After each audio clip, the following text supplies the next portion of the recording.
అయోధ్యకు సంబంధించి కీలకమైనటువంటి అంశం ఏంటంటే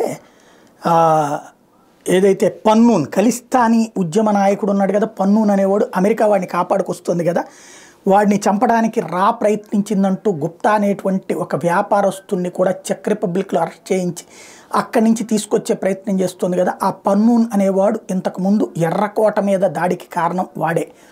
ఆ రోజున సైన్యం మీద కత్తులు పుచ్చుకుని వచ్చినటువంటి వాడు వాళ్ళ మనుషులే. అదే సందర్భంలో రైతు ఉద్యమం పేరుతో నాటకం ఆడిచ్చిన వాడు వాడే.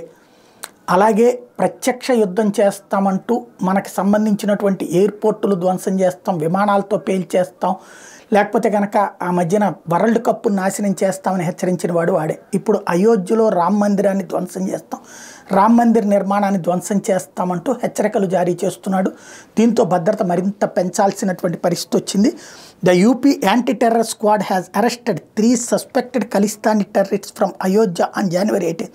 The 3 accused were identified as Rajasthan residents Shankar Dosad alias Shankar Jajod, Ajit Kumar Sharma and Pradeep Punia.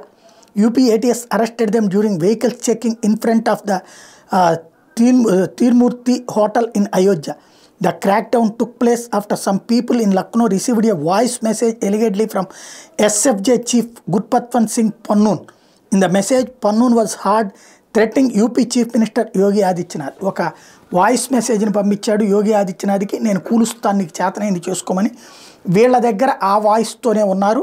ఇప్పుడు ముగ్గురిని అరెస్ట్ చేసి విచారిస్తున్నది యూపీ యాంటీ టెర్రరిస్ట్ స్క్వాడ్.